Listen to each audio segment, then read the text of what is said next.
د جنرال خوشحال سعادات پر وړاندې د ډاکټر عبدالله او یو شمیر وکیلانو دسېسه. ډاکټر نیک محمد ویال جنرال خوشحال سعادات د کورنیو چارو وزارت ستر امنیتي معین دی. نوموړی ځوان دی، لوړې زده کړې لري او په کم وخت کې د خلکو په منځ کې په دې محبت او شهرت پیدا کړ چې د زړه له کومې دنده ترسره کوي. بې ویرې دی، د زورواکۍ خلاف د جګړې کرښو ته ځي او هر وخت په دې هڅه کې دی چې د خپلو امنیتي ځواکونو مورال لوړ وساتي. جنرال خوشحال سعادات خپلو دندو کې هر وخت بریالی دی، خو د پردي پالو ورڅخه هغه وخت نفرت ډیر شو چې د سنبلې په 18مه یې د لومړي ځل لپاره کابل کې هغه خپل سري وځپل چې د احمدشاه مسعود د ویر کوونکو په نوم یې خلک وژل، وحشتي کولو، وسلې ګرځولې او عامه نظم یې ګډوډولو. 2 شپې وړاندې کابل کې د امنیتي ځواکونو او وکیلانو ترمنځ په دې کاړکیچ رامنځته شو چې پولیسو له وکیلانو د غیر قانوني وسلو، بې سندونو موټرونو او تورو ښیښو د پکولو غوښتل، خو وکیلانو تون غبرګون وښود او ساتونکي یې له پولیسو سره لاس او ګریوان شول.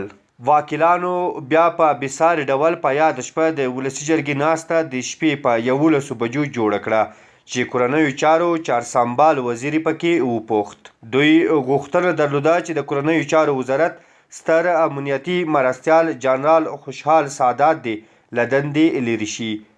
زورواکي هڅه کوي چې جنرال خوشحال سعادات له دندې ګوښه او په دې پار 2 سیاسي دسیسې او پلانونه په لاره اچولي دي.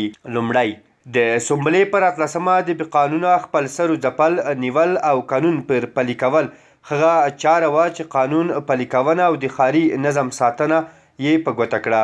د جنرال خوشحال سعادات دریځ ښیي چې نور به داسې سیاسي فشارونو، امتیازونو او باج اخیستنې لپاره بې قانونه لاریونونه، سړکونو ته راوتل او د نظم ګډوډول نه وي.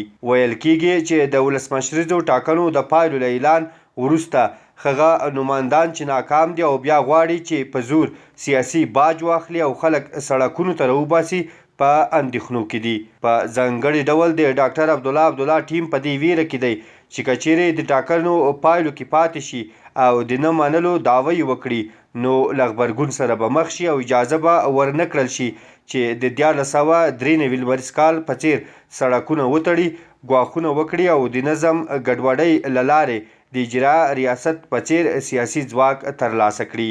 اندېښنه دا ده چې ښایي ډاکټر عبدالله له یو شمېر وکیلانو سره لار جوړوي ترڅو خوشحال سعادات ګوښه او خپلو راتلونکو پلانونو ته لار ازاده کړي. دویم، په ټولنیزو رسنیو داسې غږیز پیغام خپور شوی چې وکیلان په خپل منځ کې خبرې کوي او ټول تمرکز یې په دې دی چې جنرال خوشحال سعادات باید له دندې ګوښه شي. په یاد غږیز پیغام کې وکیلان خوشحال سعادات ته د فلم هلک خطاب کوي او د نوموړي پر وړاندې د راټولېدو غوښتونکي دي.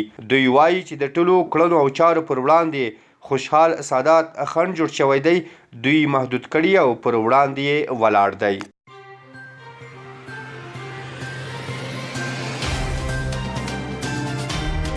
د افغانستان، نړۍ او سیمې د مهمو خبرونو، پیښو او جریانونو په اړه د تازه، پر وخت او دقیقو خبرونو لپاره د روحي ویبپاڼې د یوټیوب چینل لایک او سبسکرایب کړئ ترڅو زموږ نوي او تازه ویډیوګانې پر وخت درته ورسیږي.